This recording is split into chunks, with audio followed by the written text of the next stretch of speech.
Green jobs itu tidak akan bisa dikembangkan, dikuatkan, diciptakan oleh satu institusi atau pemain tunggal.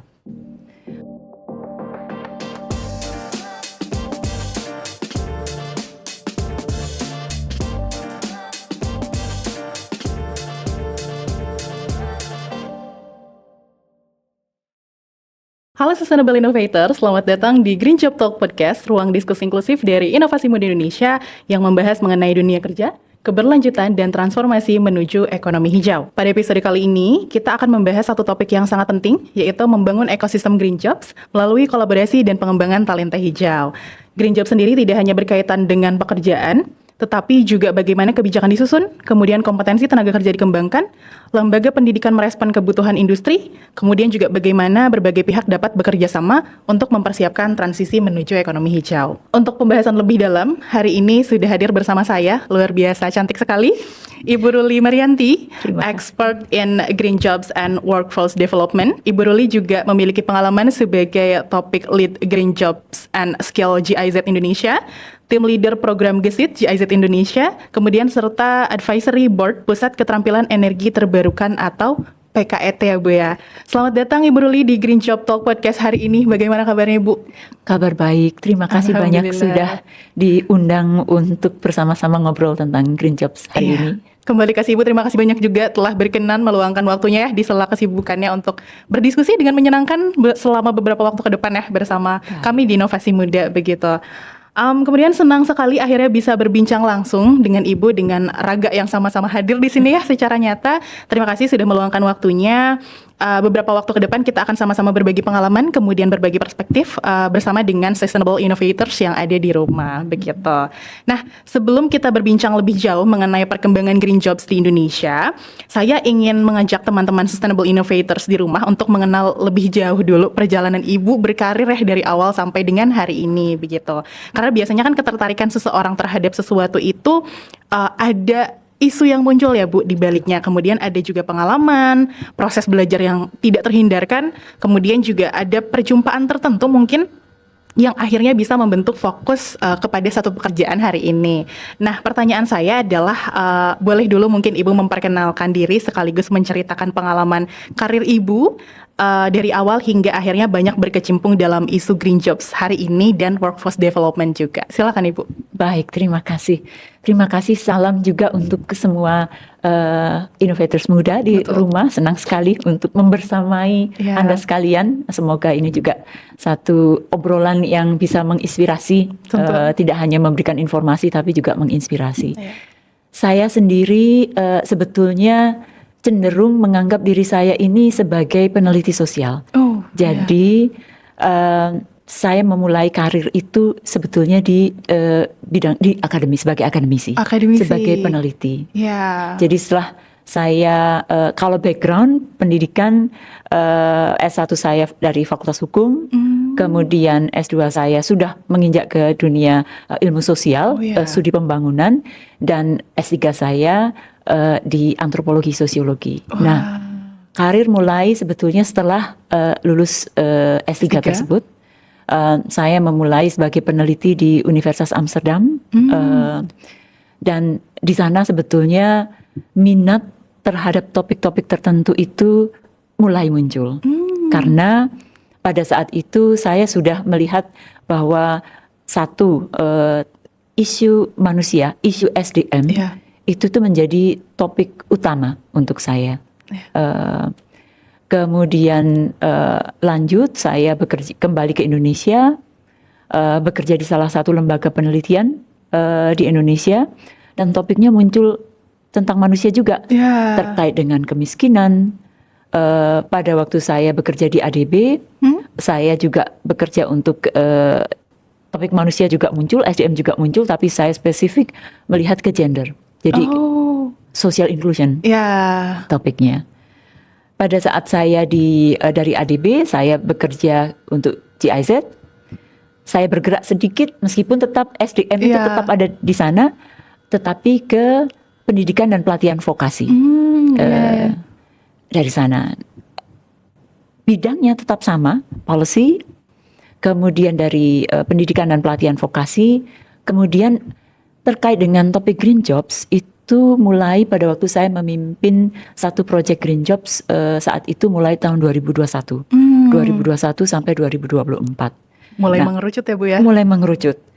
Fokusnya tetap sama, bagaimana mengembangkan SDM yang siap untuk berkarya di sektor hijau begitu. Hanya sektornya waktu itu hanya satu, proyek ini hanya pada energi terbarukan. Jadi green jobs di energi terbarukan. Iya. 24 saya kemudian bekerja untuk proyek selanjutnya.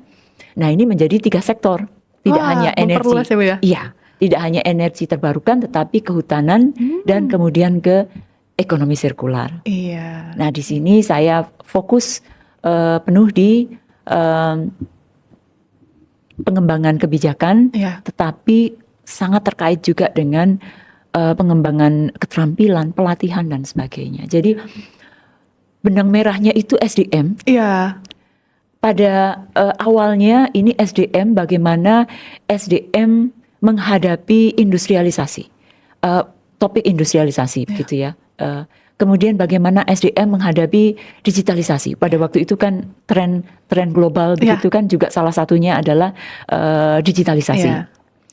Nah sekarang transisi hijau, tetap SDM tapi bagaimana SDM sumber daya manusia menghadapi transisi hijau, ekonomi hijau, dengan berkarya di sektor hijau melalui pekerjaan hijau atau green jobs. Green jobs, luar biasa sekali Bu ya. Tadi dari peneliti, kemudian juga berkecimpung di bidang sosial humaniora sampai akhirnya ada di posisi saat ini ya Bu ya, erat kaitannya dengan green jobs. Nah mungkin tadi kalau Ibu bilang ada benang merahnya gitu Bu soal SDM, ini berarti ada isu tertentu nih yang Ibu rasa penting untuk diperjuangkan ya. Salah satunya tadi terkait kesiapan sumber daya manusia itu sendiri. Nah dalam perjalanan tersebut, apa yang membuat Ibu kemudian tertarik untuk fokus dalam pengembangan green jobs dan juga kompetensi tenaga kerja, Bu? Secara umum, entah itu sumber daya manusia harus menghadapi dunia yang berubah karena industrialisasi, begitu ya, atau karena digitalisasi, dan sekarang adalah transisi hijau. Satu hal yang benar-benar tidak berubah sebetulnya adalah pengembangan SDM ini bukan pekerjaan yang seperti Roro Jonggrang semalam. Betul, bisa selesai. Sepakat, begitu. Bu. Iya. Tidak ada magic yang bisa membuatnya bisa selesai dalam semalam, dalam kurun waktu yang singkat. Iya. Begitu. Meskipun ada tentu saja pelatihan-pelatihan singkat, tetapi pengembangan SDM tidak itu. Tidak selesai sampai di situ ya Bu tidak ya? Tidak selesai, itu hanya salah satu elemen untuk pengembangan SDM. Betul. Tapi menariknya di berbagai disruption, begitu ya, disruption apa saja, disrupsi apa saja begitu, kita itu kecenderungannya melupakan itu, begitu. Menarik. Pada saat kita bicara tentang industrialisasi atau digitalisasi atau bahkan sekarang transisi hijau, kita selalu terpikir teknologinya. Betul. Ribut tentang teknologinya. Bagaimana melakukan digitalisasi apa saja dan bagaimana tiba-tiba semua orang pada saat itu ya katakanlah lebih dari 5 tahun yang lalu, 10 tahun yang lalu, tiba-tiba orang sibuk berpikir tentang bagaimana pemanfaatan drone. Sekarang sudah normal sekali begitu. Nah, lupa bahwa kemudian di balik teknologi itu, siapa yang mendesain? Betul. Siapa yang membangun? Siapa yang mengoperasikan? Siapa yang merawat dan sebagainya? Ini SDM, ini satu pilar yang tidak bisa dipisahkan dan tidak bisa ditunda. Betul. Jadi kalau ditanya bagaimana sesuatu yang membuat api di dalam hati saya untuk terus mencermati dan bergerak bekerja di bidang pengembangan SDM itu karena kok seperti ada situasi yang kontradiktif ya. Betul. SDM kita semua tahu sebetulnya SDM itu tidak 1, 2, 3 selesai. Betul. Tetapi kok selalu atau kecenderungannya dilupakan begitu, ditunda seolah-olah kalau teknologi sudah ada, nanti SDM-nya ada lah. Bukan prioritas utama ya Bu ya jadinya. Nanti kalau ada pemotongan dan budget atau begitu, segala yang berurusan dengan SDM itu yang pertama kali nanti Betul, yang terimbas secara langsung ya Bu ya, seringkali SDM-nya. Nah, itu satu. Nah, terkait dengan green jobs, ada hal-hal yang lain kemudian yang ini menjadi urgent, yang membuat saya pikir pekerjaan ini meaningful, atau apa yang kita lakukan, apa yang saya lakukan di project ini meaningful karena satu, kita tidak bisa lagi tidak memperhatikan atau menoleh ke arah lain begitu tentang perubahan iklim. Jelas, betul. Tentang perubahan iklim itu. Yang kedua, perubahan teknologi. Ya. Ini juga tidak bisa lagi. Dan yang ketiga, kondisi saat ini sekarang, kalau kita zoom in di negara kita saja, salah satu concern sosial yang terbesar adalah bagaimana menciptakan lapangan pekerjaan bagi sebanyak mungkin orang, dan lapangan pekerjaan yang layak, dan lapangan pekerjaan yang tidak merusak ruang hidup kita. Jadi itu, SDM itu tidak semalam jadi. Betul. SDM itu investasi jangka panjang. Terkait dengan sektor hijau, climate change atau perubahan iklim sudah terjadi. Betul. Begitu ya. Kita lihat aja nanti dengan El Nino ini sampai kapan kita selesai dengan kekeringan dan heat wave dan sebagainya. Hal perubahan teknologi juga tidak bisa dibendung. Kita sudah merasa was-was dengan AI dan apa dan sebagainya. Kita nggak masuk ke sana, tetapi perubahan teknologi dan yang lain adalah pekerjaan yang layak. Itu salah satu dasar bagi manusia Indonesia yang bahagia. Iya, jadi hari ini tuh saya melihat semakin banyak sebetulnya tuntutan tadi. Kalau Ibu, kita perlu menyediakan SDM yang memang kualifikasinya sesuai, kemudian ditambah lagi lapangan pekerjaannya dengan persyaratan harus ramah terhadap lingkungan, kemudian juga sesuai dengan kebutuhan industri. Jadi lebih banyak variabel yang pada akhirnya perlu ditambahkan begitu ya Bu. Betul. Dengan serangkaian isu-isu sosial, ekonomi lingkungan yang perlu sama-sama kita retas bersama, cari bersama begitu ya solusinya, dan semakin kompleks ya Bu, hanya dengan membahas SDM saja. Betul. Jadi nggak perlu kecil hati, tetapi juga jangan take it for granted. Ya. Gitu. Jangan dianggap bahwa itu akan nanti adalah gitu. Iya, betul-betul, karena kita juga jelas-jelas harus bersiap diri ya Bu ya. Betul. Nah, kalau kita melihat perkembangan sekarang, pembicaraan atau perbincangan mengenai green jobs itu memang semakin sering muncul ya.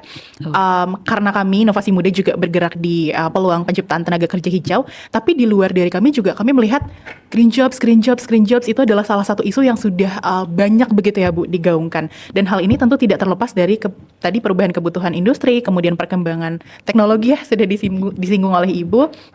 Kemudian komitmen untuk penurunan emisi, serta juga kebutuhan untuk menciptakan pembangunan ekonomi yang tetap memperhatikan aspek lingkungan dan sosial tentu saja.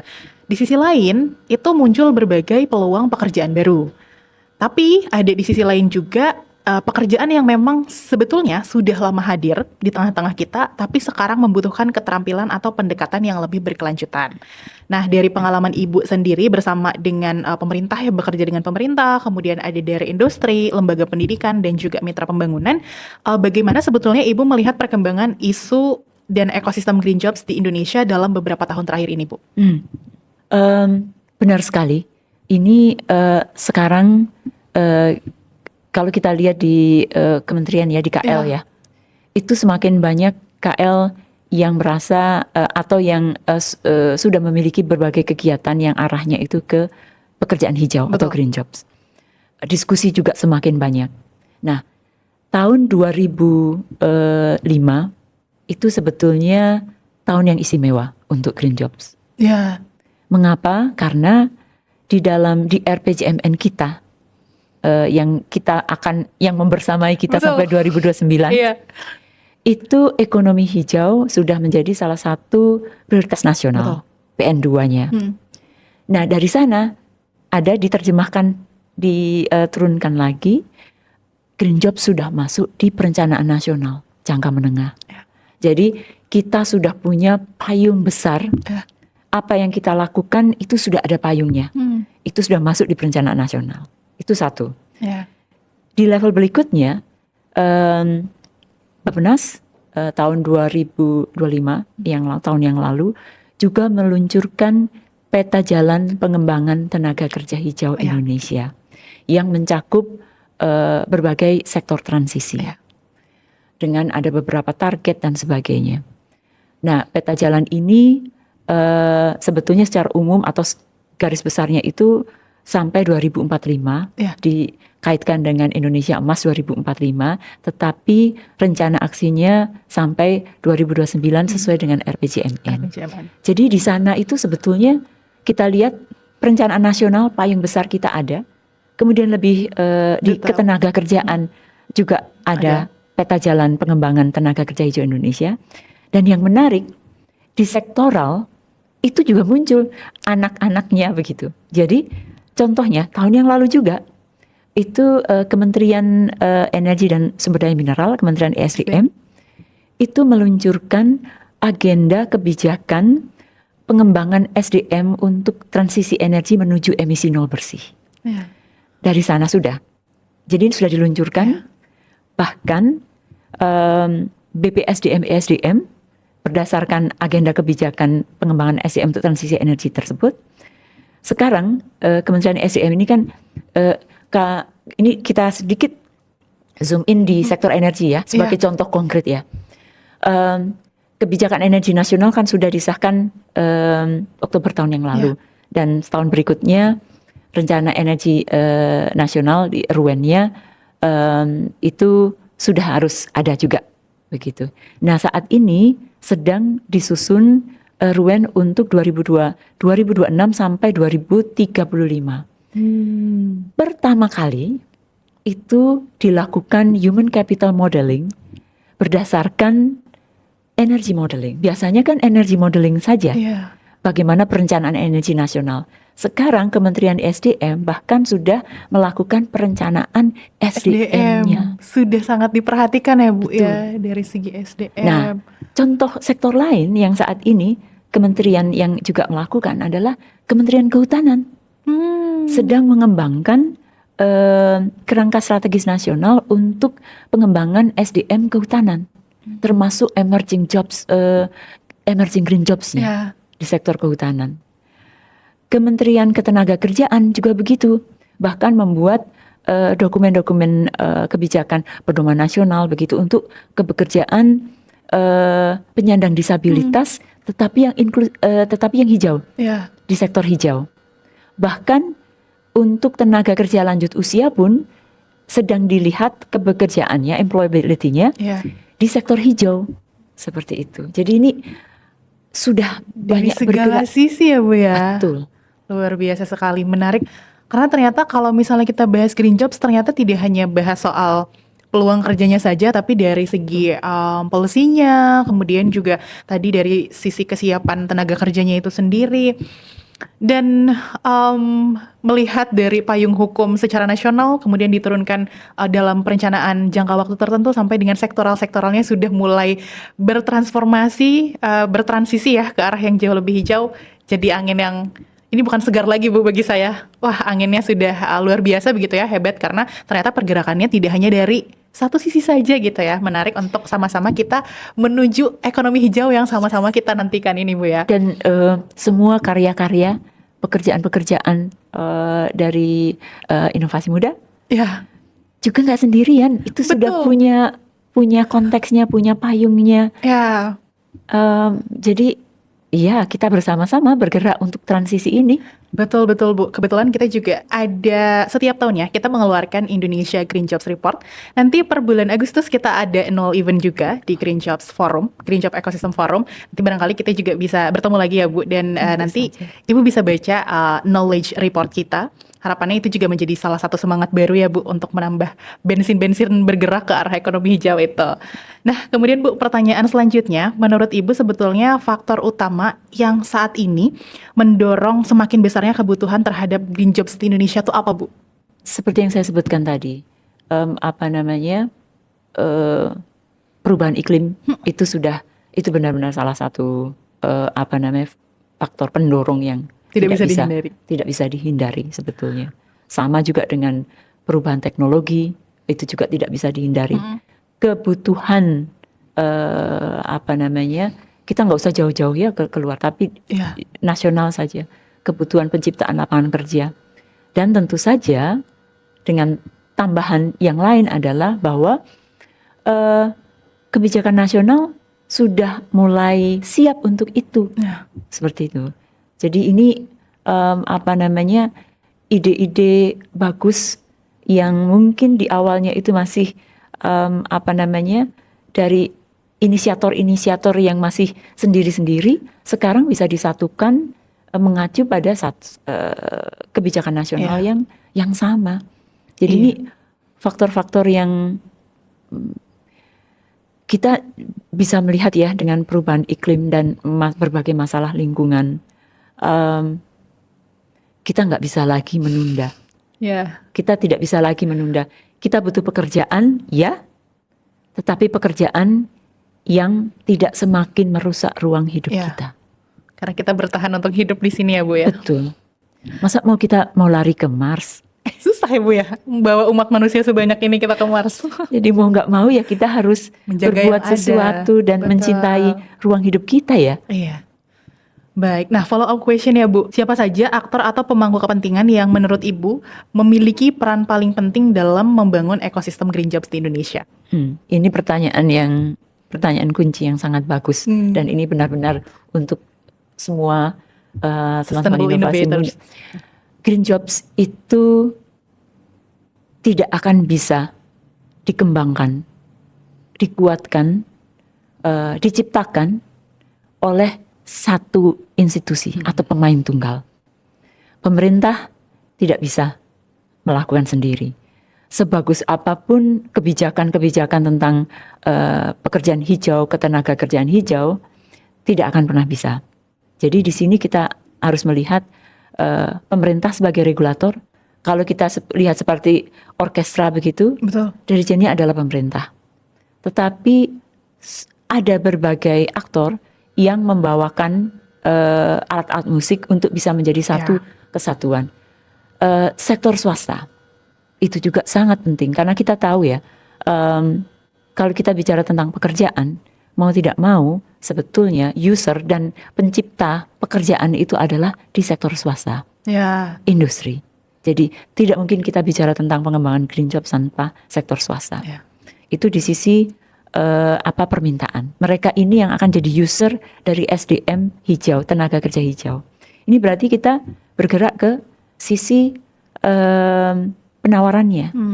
Ini berarti semua lembaga pendidikan dan pelatihan, lembaga sertifikasi, lembaga assessment itu harus bersatu padu di dalam sisi penawaran untuk memastikan bahwa mereka bisa menjadi kawah candar di muka, mereka menjadi benar-benar tempat untuk menyiapkan tenaga kerja hijau yang terampil dan berdaya saing.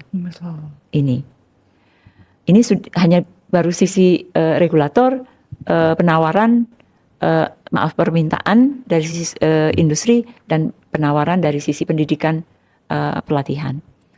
Tetapi sisi yang lain seperti masyarakat, civil society seperti itu, apa yang dilakukan oleh Inovasi Muda misalnya, itu juga aktor yang sangat penting juga. Jadi berarti, ini satu rangkaian begitu. Jadi membentuk puzzle ya Bu. Kalau tadi pertanyaan saya aktor mana yang paling penting, sebetulnya semuanya penting ya. Semua penting dengan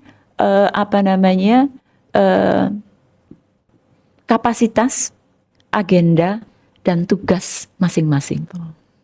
Seperti itu.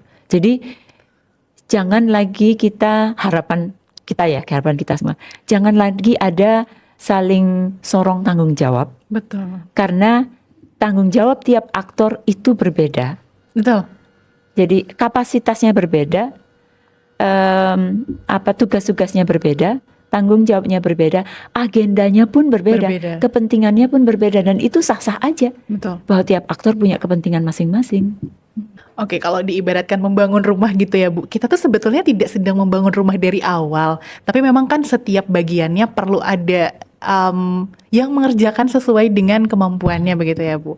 Gak mungkin ya Bu kita mewujudkan ekonomi hijau ini sendirian begitu ya, dengan satu pihak tertentu gitu sebagai kuncinya. Iya, kemudian ketika banyak pihak yang tadi terlibat, sudah Ibu sebutkan juga, tantangannya kan biasanya bukan soal ketersediaan program ya Bu, karena banyak sekali program, inisiatif program, upaya-upaya yang luar biasa menarik yang bisa kita lakukan sama-sama, tetapi juga bagaimana setiap program sebetulnya bisa saling terhubung dan bergerak menuju tujuan sama, tujuan besar kita di ekonomi hijau itu. Dan berdasarkan sudut pandang dan experience Ibu selama ini, sebetulnya tantangan terbesar yang masih dihadapi Indonesia dalam mempercepat pengembangan ekosistem green jobs ini tuh apa Bu? Itu masalah yang sebetulnya cukup klasik. Jadi begini, pada saat setahun yang lalu kan sudah diluncurkan ya peta jalan dan juga sudah ada payungnya RPJMN begitu ya. Kemudian Bappenas juga melaksanakan monitoring dan evaluation ya, jadi monitoring dan evaluasi terkait dari implementasi peta jalan di bagaimana masing-masing kementerian. Ini masih pada level di regulatornya ya, dari kementeriannya. Ini bagaimana kegiatan-kegiatan apa yang sudah berjalan, apa yang sudah berjalan dengan baik, apa yang belum baik, dan sebagainya. Dan benar sekali, bukan masalah programnya. Betul. Sebetulnya, dan juga bukan masalah minat. Karena ini berita bagusnya dulu ya. Berita bagusnya adalah kalau minat semakin banyak sangat tinggi pihak yang berminat. Minat itu meningkat terus. Nah, kita mulai dengan tantangan yang pertama ini, yang mendasar sekali. Pemahaman tentang green jobs yang masih beragam. Pemahaman tentang green jobs yang yang masih membuat para aktor pemangku kepentingan itu terkotak-kotak begitu, karena tidak memiliki common understanding, jadi pemahaman yang sama. Jadi tentu saja next adalah bagaimana sebanyak mungkin secara sistematis sebetulnya ya, tidak hanya peningkatan kesadaran tapi juga peningkatan pemahaman itu dilakukan.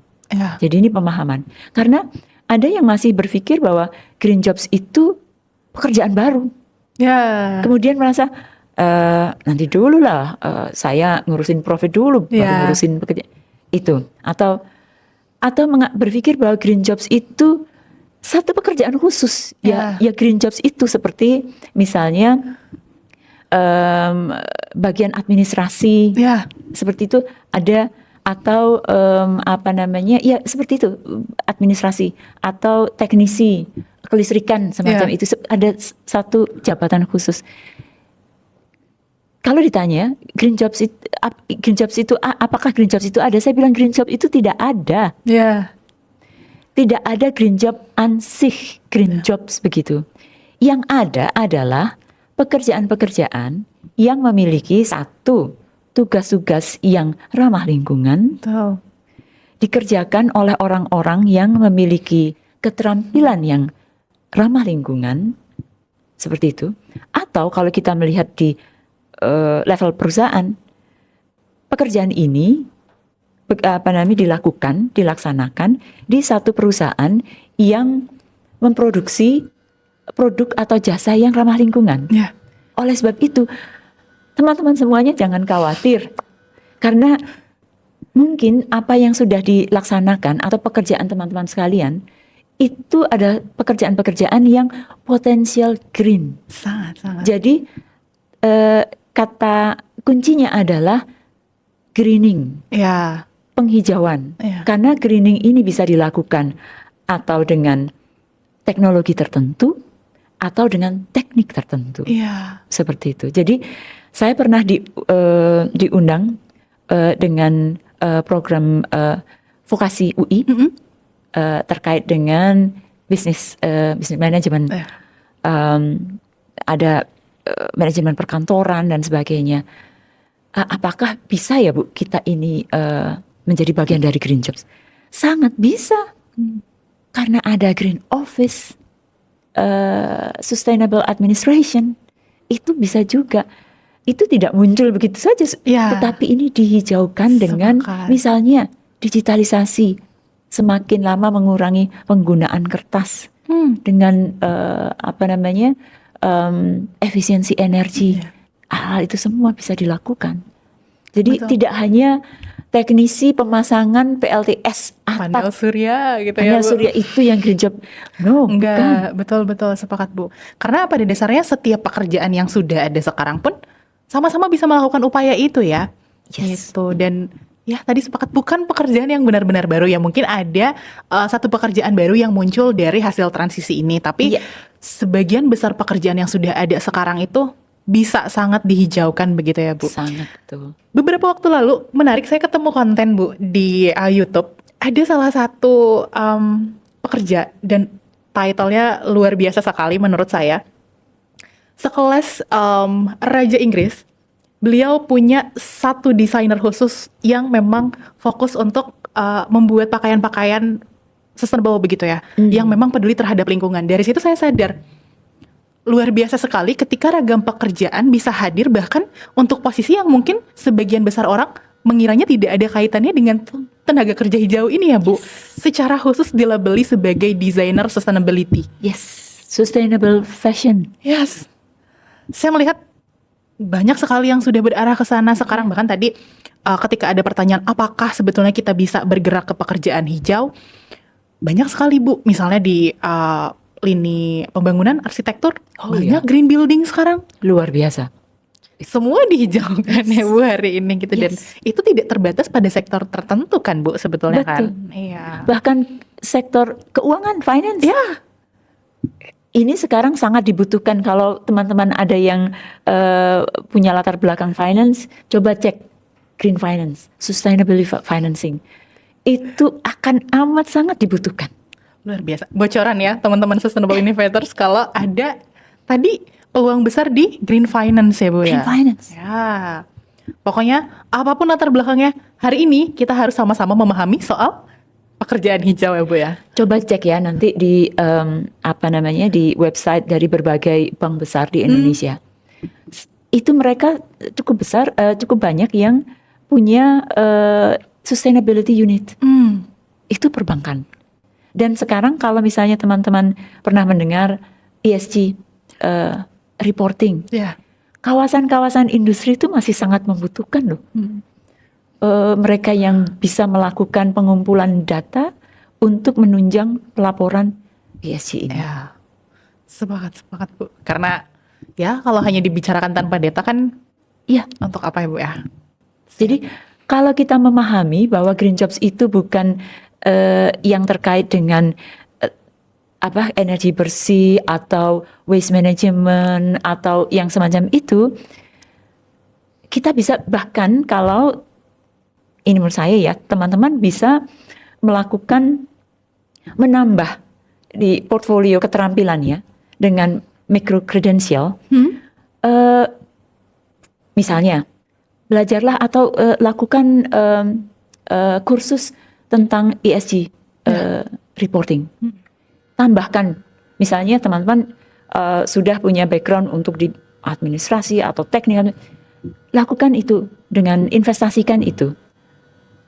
Itu teman-teman berarti sudah punya skill, green skills, dan pekerjaan yang dilakukan itu sudah dihijaukan. Betul. Dan bisa ditawarkan. Banyak sekali ya Bu, corong-corong peluang yang sebetulnya bisa kita isi dan kita siapkan sejak dini begitu ya. Betul.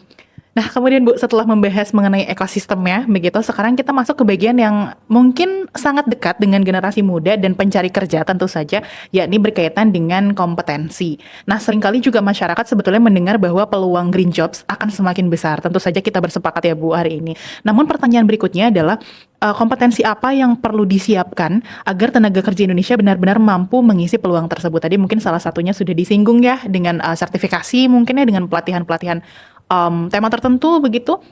Dan menurut Ibu sendiri, sebetulnya kompetensi apa yang perlu dimiliki oleh tenaga kerja Indonesia agar mampu menjawab kebutuhan dari green jobs itu sendiri, Bu? Boleh sedikit dasar dulu ya? Silakan. Kalau kita bicara tentang kompetensi, kita bicara tentang keterampilan, kadang orang tuh loncat begitu. Keterampilan apa ya? Begitu. Tapi harusnya mundur sebentar, mundur dulu. Karena keterampilan itu baru kita bisa identifikasi kalau kita tahu pekerjaan-pekerjaan apa yang akan muncul. Ya, ada pertanyaan yang jauh lebih mendasar ya Bu ya. Pekerjaan-pekerjaan apa di masa depan, atau pekerjaan-pekerjaan apa di sektor hijau, di berbagai sektor hijau. Karena sektor hijau itu kan macam-macam. Tidak ada satu sektor hijau ansih, itu nggak ada. Karena mulai dari energi, kehutanan, finance, keuangan, pariwisata, sampai pesisir kelautan dan sebagainya, industri, itu semua punya aspek hijaunya. Jadi jangan khawatir, tidak ada sektor yang tidak punya kesempatan untuk hijau, menciptakan pekerjaan-pekerjaan hijau. Nah, kalau kita lihat misalnya, kita ambil saja contoh di mungkin di sektor energi ya, di sektor energi sekarang, atau subnya adalah di sektor di mobilitas, di transportasi, terkait dengan energi tapi transportasi. Yang salah satu juga tampaknya di Rencana Umum Energi Nasional itu akan menjadi sorotan juga. Ini EV, jadi electric vehicle, jadi kendaraan listrik, seperti itu. Kita sudah semakin lihat kan, di mana-mana itu kendaraan listrik dengan plat yang bawahnya ada birunya semakin banyak, begitu. Betul. Bahkan taksi dan sebagainya. Pertanyaannya adalah, apakah ini kita lihat ya, pekerjaan-pekerjaan apa yang akan muncul? Kalau kita lihat bahwa kendaraan-kendaraan itu, siapa yang akan merawat? Betul. Yang melakukan maintenance siapa? Sudah adakah, cukupkah engineer untuk atau technician untuk itu, teknisi untuk itu, atau pengisi listriknya untuk saya kok jadi lupa ya namanya itu apa ya, bukan SPBU tapi untuk pengisian dayanya. Sudah siapkah teknisi-teknisinya untuk perawatan dan sebagainya? Nah, kalau kita, kita butuh, kalau nanti pemerintah juga akan mendorong elektrifikasi dari transportasi, berarti akan banyak dibutuhkan bengkel-bengkel di mana-mana itu, yang selevel itu saja. Betul. Tenaga kerja yang punya skill itu. Nah, baru kita tanyakan, kompetensinya. Kita butuh sangat banyak teknisi kendaraan listrik, entah itu mobil listrik, motor dan sebagainya. Kalau begitu kita tanya, untuk teknisi kendaraan listrik, keterampilan apa yang dibutuhkan? Kompetensi apa yang dibutuhkan? Sertifikasi apa yang harus dilakukan? Tapi kita juga bisa melihat skillnya apa. Kalau itu kita bicara tentang technical skills ya. Di dunia yang semakin kompleks ini, ada skill lain selain technical skills yang juga harus dikuasai. Transferable skills. Mungkin banyak orang bilangnya soft skills dan begitu. Problem solving, hal-hal begitu. Bisa dilihat lah. Google aja transferable skills apa saja sudah banyak. Kita nggak perlu mendalam di situ. Tapi selain itu, yang mungkin teman-teman juga harus mulai melihat diri sendiri dan menyiapkan adalah mindset. System thinking. Berpikir bahwa berbagai aspek, berbagai faktor itu saling berkait. Seperti yang di awal kita bicara tadi, Ya. iya ya, makin kompleks ya. Kita tidak hanya Betul. bicara SDM ini, bicara ini. Itu juga bisa dimasukkan di dalam berbagai kegiatan, system thinking. Itu juga Keren jadi mindset ya Bu ya. mindset kita juga harus mau belajar untuk melihat satu itu sebagai tidak berdiri sendiri-sendiri, tetapi itu sebagai ada keterkaitan satu sama lain. Begitu. Sepakat Bu. Tapi mungkin ini masih berkaitan ya Bu. Kita melihat juga sebetulnya tantangan lain yang sering ditemui juga adanya jarak antara materi yang dipelajari di sekolah atau lembaga pelatihan dengan kompetensi yang sebetulnya memang dibutuhkan Yes. oleh dunia usaha dan industri ini. Nah, kemudian pertanyaannya adalah bagaimana sebetulnya pengembangan kompetensi green jobs dapat diselaraskan dengan kebutuhan industri, dunia pendidikan, dan juga arah pembangunan nasional yang sedari tadi kita bahas itu, Bu. Ini ada tantangan lama yang tidak juga Belum bisa terselesaikan. diselesaikan. Oh. Salah satu tantangan yang sangat besar itu adalah apa yang selalu saya sebut sebagai kesenjangan kecepatan transformasi. Jadi transformation gap. Industri dengan teknologinya bergerak sangat Masif. cepat Ya. dengan kecepatan yang sangat berbeda, dengan gap yang besar dengan jadi sisi permintaan, sisi industri, mereka yang akan menjadi user SDM itu bergerak Cepat. jauh lebih cepat daripada sisi penawaran, supply-nya, sisi pendidikan, pelatihan dan sebagainya. Dan ini nggak bisa juga dijembatani. Tahun 85-an itu sudah mulai di pendidikan vokasi dan pelatihan vokasi itu sudah mulai mungkin bahkan sebelum itu ya, itu berpikir bagaimana tentang menjembatani antara apa yang terjadi di industri dengan apa yang di dunia pendidikan dan pelatihan. Ada Jerman membawa dual system lah dan sebagainya. Ada program-program seperti teaching factory dan sebagainya. Berbagai inisiatif dan upayanya itu banyak. Tetapi belum ada breakthrough yang sistematis begitu. Sistemik istilahnya. Ada lembaga-lembaga pendidikan yang sudah catch up dengan baik. Lumayan. Tapi ada banyak yang belum.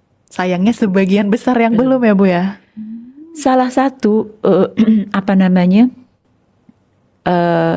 kayak barrier begitu ya, yang kelihatannya simple tetapi tidak juga segera bisa diatasi itu atau tidak bisa ada breakthrough secara sistemik itu adalah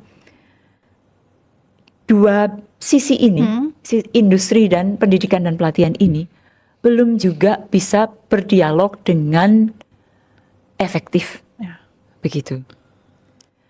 Seolah-olah sebagian besar sekarang, ya kalau ditanya sekolah, iya ada kerjasama dengan industri, ada MOU-nya, tik, ada MOU, ada guru dari industri, tik, gitu. Pertanyaannya apakah apa yang sudah dilakukan sejauh mana yang sudah dilakukan itu benar-benar sudah menjawab pertanyaan tantangan yang ada ya Bu ya. Tantangannya. Kalau belum, berarti harus digeser-geser lagi kan. Harus dicari-cari lagi. Ini yang belum pas juga. Ini apanya? Jangan hanya sebatas checklist semata gitu ya Bu ya. MOU tidak akan bicara apa-apa. Betul. Begitu. Jadi dan bahasa juga di dalam sejak saya bergabung di GIZ itu ya tahun 2011. Itu sudah berapa kali mencoba membuat forum dialog antara industri dengan dunia pendidikan dan pelatihan. Ya ada dialognya, tetapi setelah selesai dialog, ya lanjutnya bagaimana? Sekali lagi, ada kasus-kasus yang sangat bagus. Sukses stories itu ada. Ada. Tetapi pertanyaannya kenapa cerita-cerita sukses best practice ini kok nggak bisa digelontorkan kemudian menjadi semangat baru ya? Bukan cuma semangat baru, direplikasi. Oh iya, replikasi. Kan ada contohnya. Iya. Sudah diketahui sukses faktor-faktor yang menunjang kesuksesannya itu apa? Apa yang harus, itu kan semua sudah ada. Itu beberapa cerita sukses itu. Kenapa tidak juga bisa direplikasi? Iya. Gapnya sangat terlihat jelas ya Bu ya? Sangat terlihat. Luar biasa. Dan sepertinya menjadi PR jangka panjang, tapi mudah-mudahan bukan PR yang tidak bisa diselesaikan ya Bu. PR panjang sekali. Maksudnya gini, ayo jangan jadi PR terus gitu. Iya, betul-betul, sepakat. Jangan jadi PR terus. Iya. Nanti diskusi-diskusi begini, ya mengidentifikasi itu sebagai PR. Kayaknya bukan PR deh itu. Iya. Kayaknya gagal tes deh. Karena sudah lama sekali ya Win ya. Masa PR selama-lamanya begitu kan? Iya, nggak mungkin kita regenerasi terus-terusan untuk satu PR yang sama ya Bu di dunia ini. Nggak bisa. Sampai kapan begitu. Nah, saya juga sempat membaca, sempat mendengar juga Bu, ada salah satu upaya yang saat ini dikembangkan oleh GIZ untuk memperkuat pengembangan tenaga kerja hijau, yaitu program GESIT ya Bu.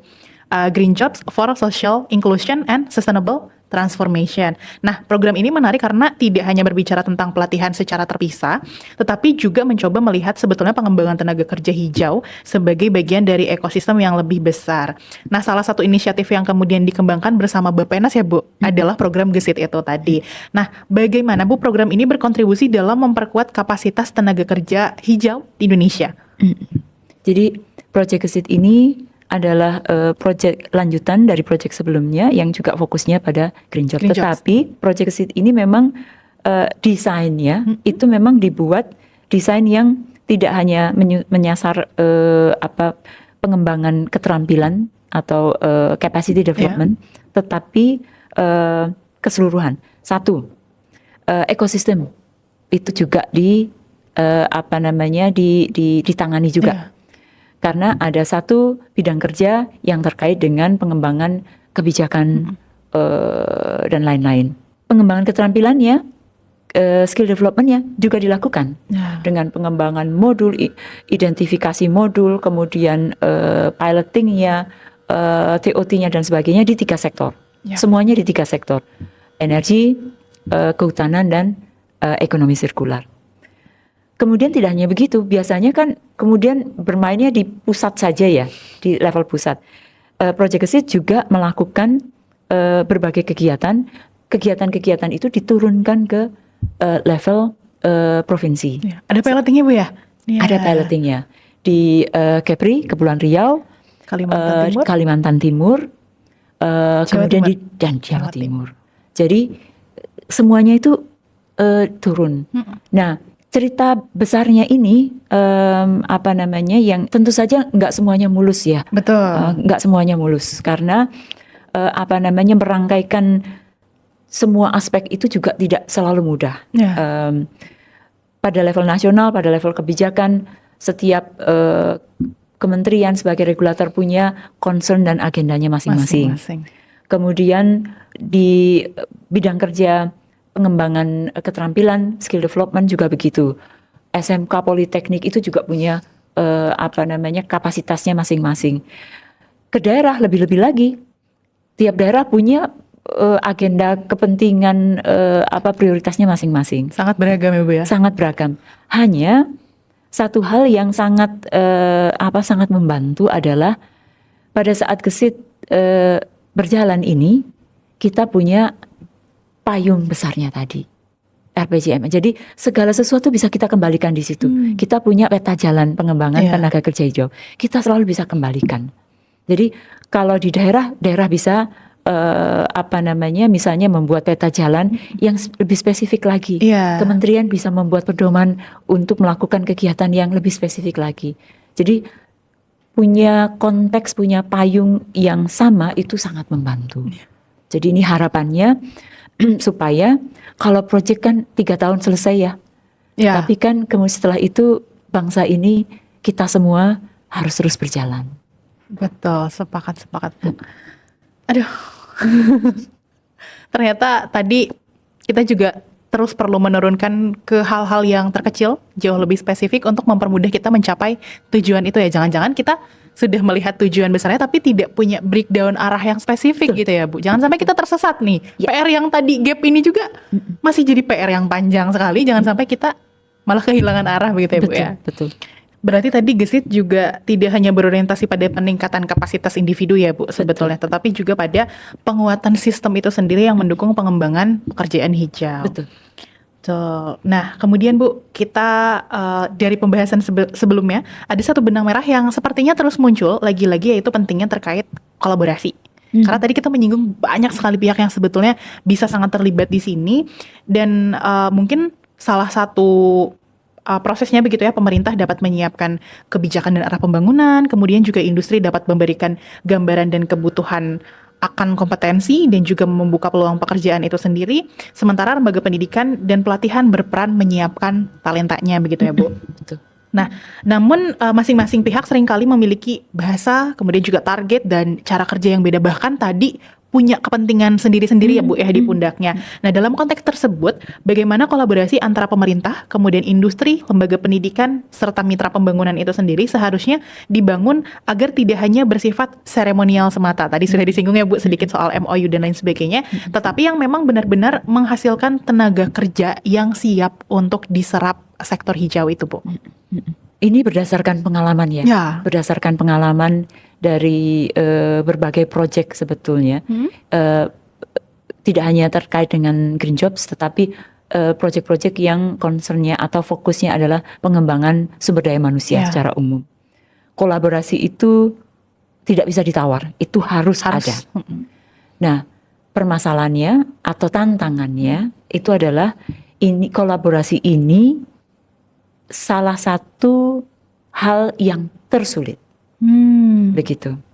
Nah, dari berbagai pengalaman ini menunjukkan bahwa sudah menjadi fitrah begitu ya, sudah menjadi nature-nya bahwa kita itu ingin mengabadikan sesuatu. Betul. Artinya apa? Yang bisa diabadikan itu kan seremoni, sesuatu yang besar, meriah, gerakan, hal-hal yang besar-besar semacam itu.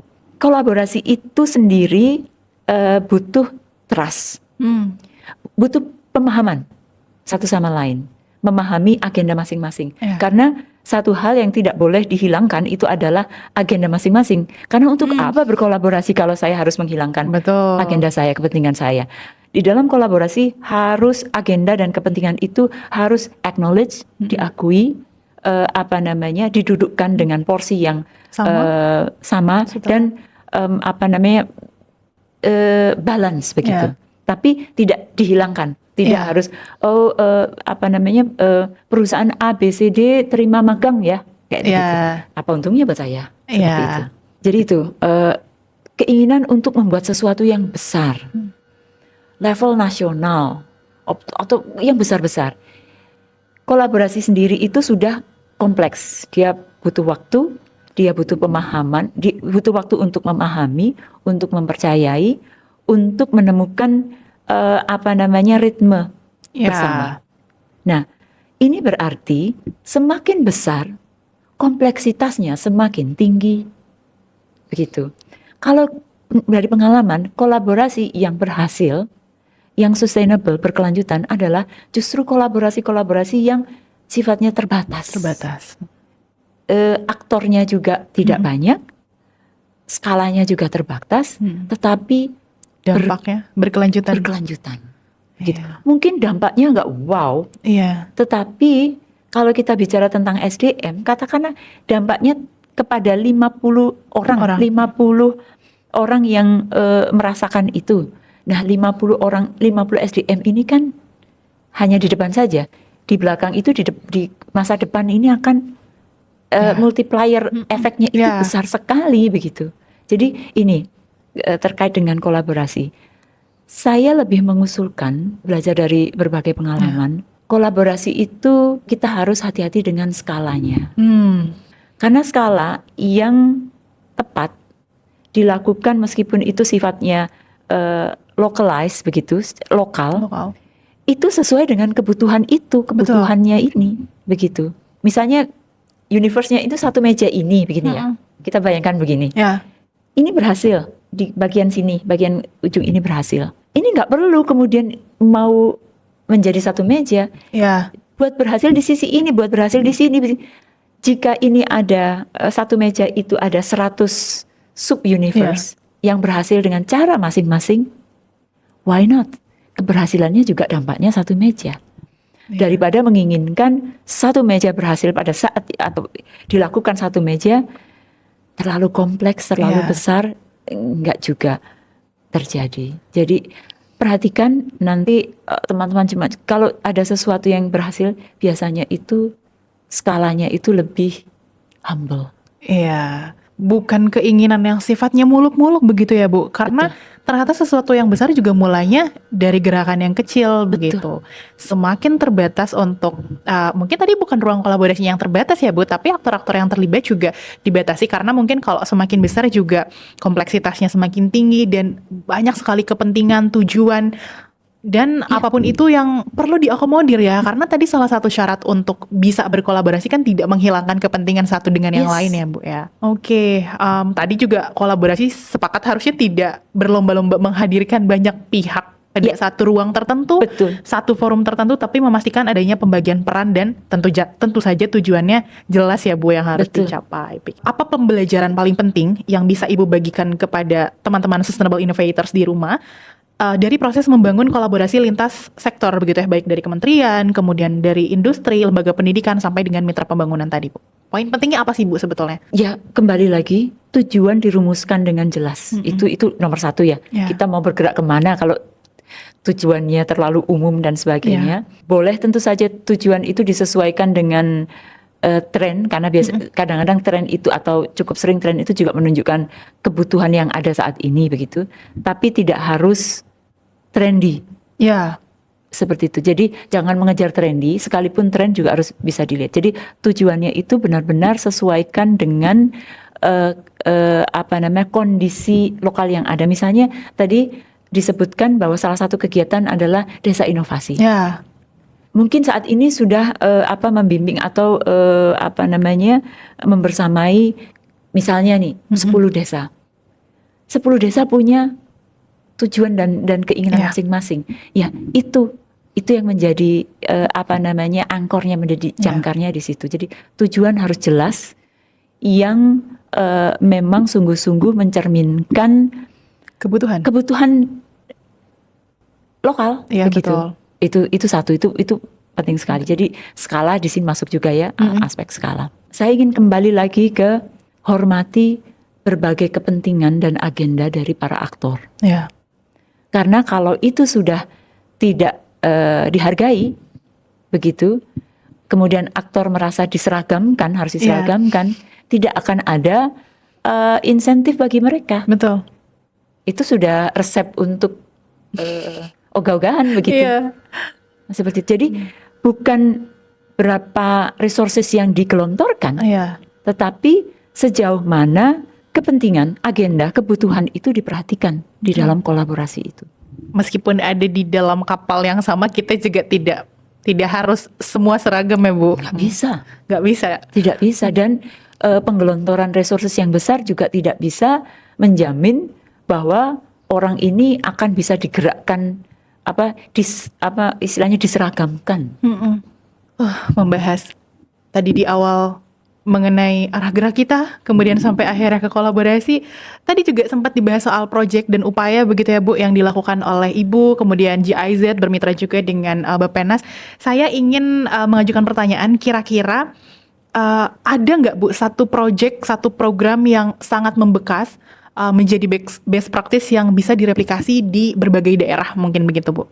Belajar dari bekerja dari berbagai proyek, bahkan pada saat saya masih di ADB juga, Asian Development Bank juga bekerja seperti itu.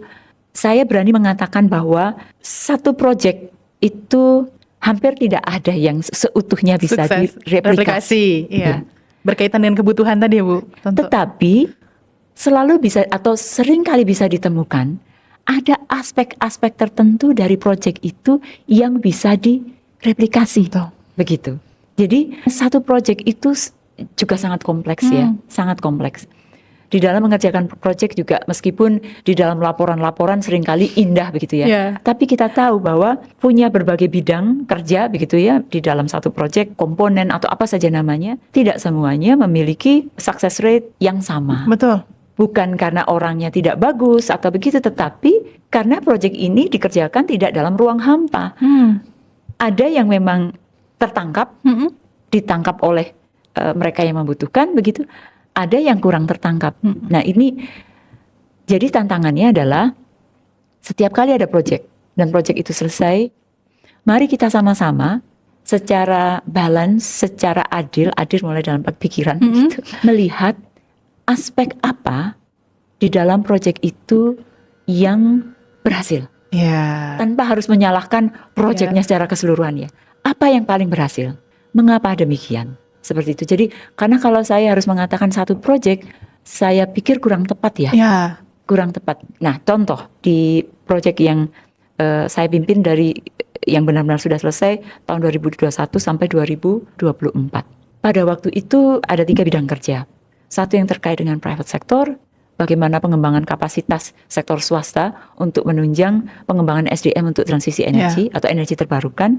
Kemudian ada pengembangan skill development-nya, pengembangan keterampilannya, dan ada kebijakan. Masing-masing ada yang sukses, ada yang kurang. Seperti itu.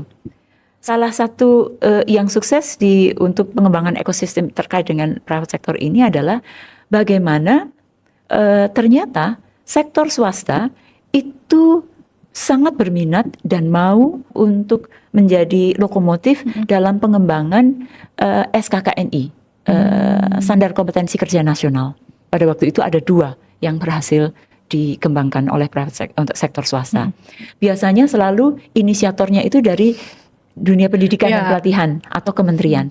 Ini ternyata membuktikan bahwa sektor swasta di dalam asosiasi-asosiasi industri ternyata berminat juga. Seperti itu.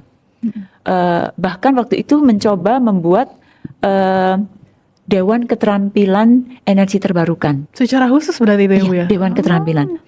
Pada waktu itu ada masih Dewan nanti kacau dengan Dewan Energi Nasional. Ini sama-sama dewan konsep yang Dewan Keterampilan Energi Terbarukan itu tidak berhasil dilaksanakan persis seperti itu.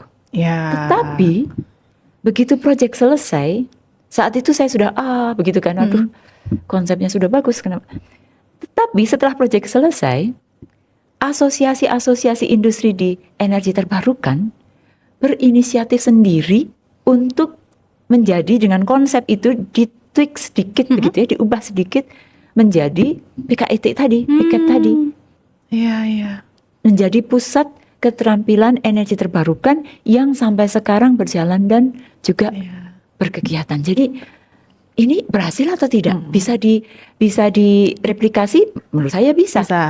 Sektor kehutanan, jika asosiasi-asosiasi industri di sektor kehutanan mengambil konsep yang ada di energi terbarukan, bisa juga membuat pusat keterampilan kehutanan berkelanjutan. Jadi dari satu yang kurang berhasil, perjalanannya membuat dia berhasil, begitu, diubah, direvisi sedikit. Setelah ini jadi, bisa direplikasi. Dievaluasi, kemudian juga ditelaah begitu ya, mana bagian yang perlu disesuaikan. Ini juga berarti jadi salah satu kunci kita perlu ramah terhadap ini ya Bu, perubahan begitu ya Bu. Tidak perlu terus ngotot gitu ya Bu. Jangan ngotot dengan konsep awal. Betul. Jangan tetap ngotot. harus. Dan ini tadi kepentingan dari para aktor diperhatikan. Mereka mau bergerak maju karena mereka merasa saya berkepentingan untuk mendapatkan SDM. Jadi asosiasi-asosiasi industri ini mereka merasa berkepentingan untuk mendapatkan SDM yang terampil.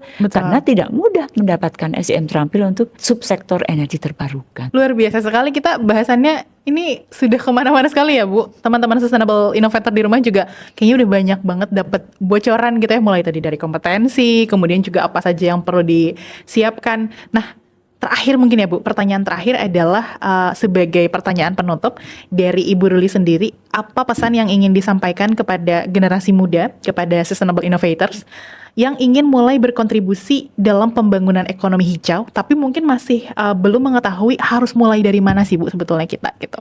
Saya sangat yakin bahwa teman-teman adalah pembelajar, karena itu yang pertama. Karena bidang keberlanjutan sustainability, bidang hijau, pekerjaan hijau ini sekalipun ini bukan hal yang baru, tetapi ini juga bukan hal yang sudah sekian lama kita tahu. Betul. Jadi jangan pernah selesai menjadi pembelajar. Kita pembelajar sepanjang hayat ya Bu. Sepanjang hayat, itu satu. Untuk mengetahui apa saja yang muncul, pekerjaan-pekerjaan apa saja yang ada di sana, yang muncul di sana, dan sebagainya. Itu satu. Yang kedua, jangan pernah merasa bahwa green jobs itu milik dari satu sektor tertentu. Kita kembali ke awal lagi. Betul. Karena ramah lingkungan itu inovatif. Betul. Ada aspek inovasi yang harus selalu ada di sana. Jadi jadilah pembelajar, selalu kembangkan keinginan untuk berinovasi, karena di sanalah sebetulnya kita bisa berkontribusi untuk masuk di dalam sektor hijau. Dan tidak usah menunggu pemerintah, Betul. tidak usah menunggu lowongan pekerjaan. Kalau ada ya tentu saja diupayakan kalau menarik dan sebagainya. Karena ada banyak kesempatan dan peluang juga yang juga bisa muncul dari apa yang kita punya. Siap, menarik sekali Bu ya. Itu teman-teman Sustainable Innovators, pesan dari Ibu Ruli begitu ya. Semoga sama-sama bisa kita perhatikan dan juga kita upayakan. Kemudian terima kasih banyak juga kepada Ibu Ruli atas diskusi dan perspektif yang sangat luar biasa menarik, sangat komprehensif begitu. Dari perbincangan hari ini juga kita belajar bahwa green jobs tidak dapat dikembangkan hanya dengan menciptakan jenis pekerjaan baru ya Bu. Betul. Kemudian ekosistem green jobs juga perlu dibangun melalui kebijakan yang mendukung, kemudian pengembangan kompetensi yang memang sesuai dengan kebutuhan industri. Keterlibatan lembaga pendidikan juga sama sekali tidak bisa kita kesampingkan, serta kolaborasi yang kuat antara pemerintah, dunia usaha, komunitas, mitra pembangunan, dan lain sebagainya. Nah, terima kasih banyak juga kepada teman-teman Sustainable Innovators di rumah yang sudah mengikuti perbincangan kita hari ini sampai dengan selesai. Jangan lupa untuk terus mengikuti kanal Inovasi Muda agar tidak tertinggal diskusi dan juga informasi terbaru mengenai green jobs, keberlanjutan, dan pengembangan talenta hijau untuk sama-sama kita bersiap menuju ekonomi hijau yang kita damba-dambakan ini ya Bu ya. Terima kasih banyak, saya Anissa Fitriana pamit untuk undur diri. Sampai jumpa di Green Job Talk Podcast berikutnya. Sustainable Innovator, Sustaining Future. Terima kasih.